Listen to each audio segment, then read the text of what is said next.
SWR-TV présente un film de Sébastien Bozel et Béate Klein. Téléphoner et avoir une tumeur au cerveau. Quelle est la dangerosité des irradiations des radiofréquences, hyperfréquences, micro-ondes pulsées du téléphone portable? Une question qui intéresse depuis des années les scientifiques, les opérateurs de téléphonie mobile et surtout les utilisateurs. Or, pour la première fois, une autorité a clairement établi que la téléphonie mobile est nocive pour la santé.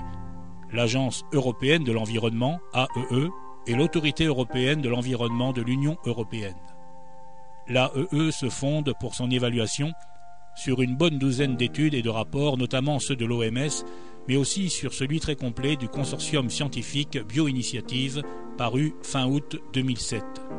Conséquence logique de l'analyse de toutes ces études, l'Agence européenne de l'environnement invite maintenant la communauté internationale à éditer dans les plus brefs délais des valeurs limites plus sévères dans le domaine de la téléphonie mobile.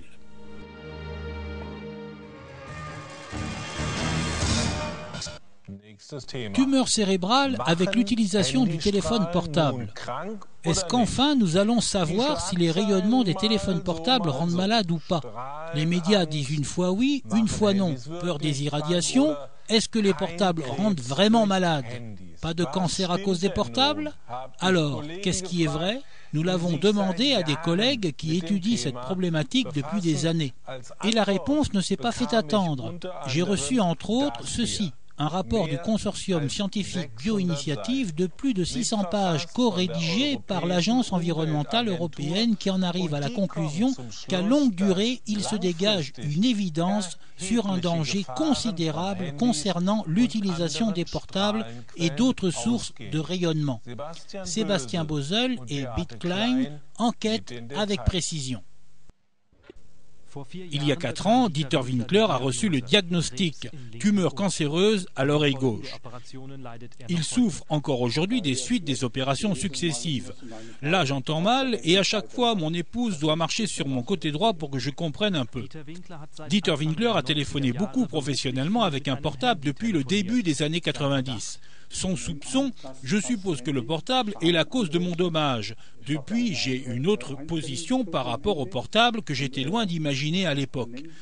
Est-ce que sa tumeur pourrait avoir un relationnel avec l'utilisation de son portable ? Nous avons rencontré Dieter Winkler pour la première fois il y a 4 ans. Il faisait partie des 6000 patients atteints d'un cancer sélectionnés dans le monde entier qui ont été questionnés pour une grande étude sur les portables.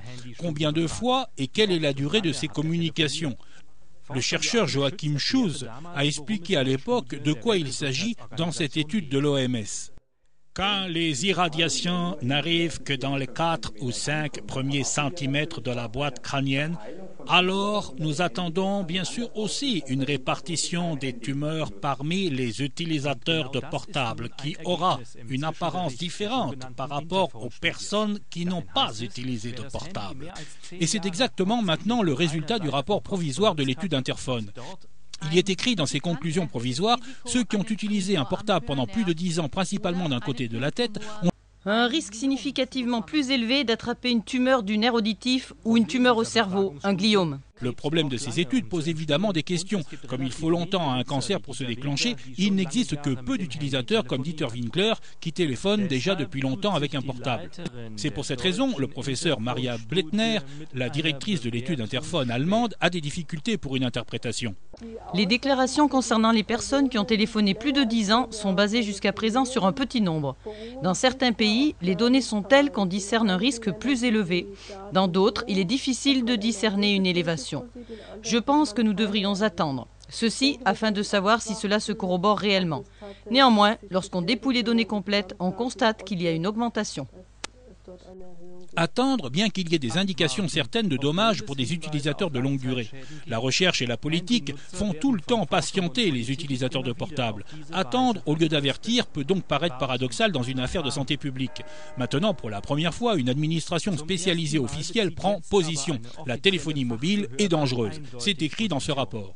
La particularité, le co-rédacteur n'est pas quelconque, mais l'Agence environnementale européenne, l'instance spécialisée dans les questions environnementales de l'Union européenne.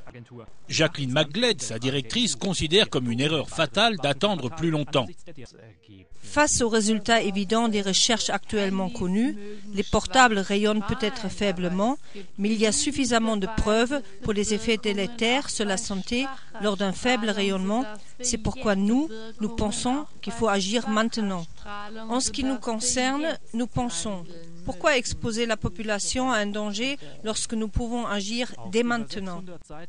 Sur plus de 600 pages, les chercheurs du consortium scientifique Bioinitiative ont rassemblé plus de 2000 études sur les champs électromagnétiques.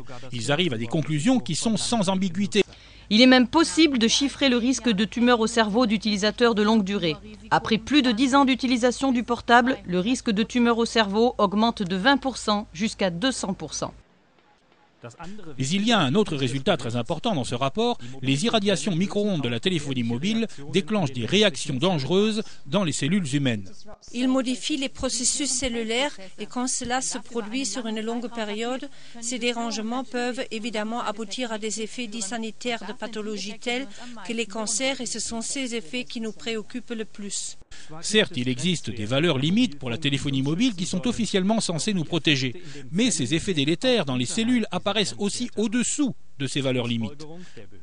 La conclusion de l'administration: les valeurs limites sont inadéquates. C'est pour cela l'Agence environnementale européenne réclame la baisse des valeurs limites, mais malheureusement, entre-temps, beaucoup d'enfants sont déjà possesseurs d'un portable. Mais j'ai eu le mien à 11 ans. Oui, moi aussi à 11 ans. Moi aussi, à 12 ou 11 ans. Sans le portable, on ne peut plus vivre aujourd'hui.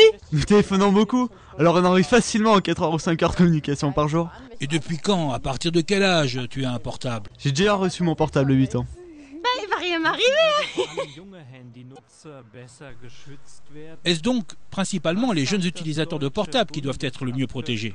Qu'est-ce que l'Agence fédérale allemande pour la radioprotection déclare concernant ces avertissements de l'Agence européenne environnementale?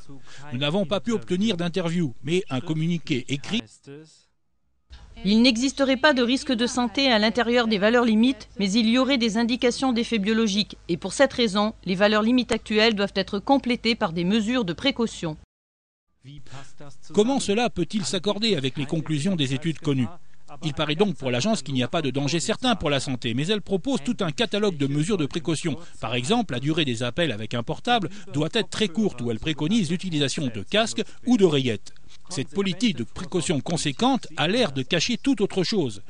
Quand Dieter Winkler a commencé à téléphoner avec un portable, personne ne s'était encore intéressé aux conséquences délétères possibles sur la santé humaine. D'autant plus que les indications devraient être prises maintenant au sérieux, déclare l'Agence environnementale européenne. En ce qui nous concerne, nous pensons: pourquoi exposer la population à un danger lorsque nous pouvons agir dès maintenant?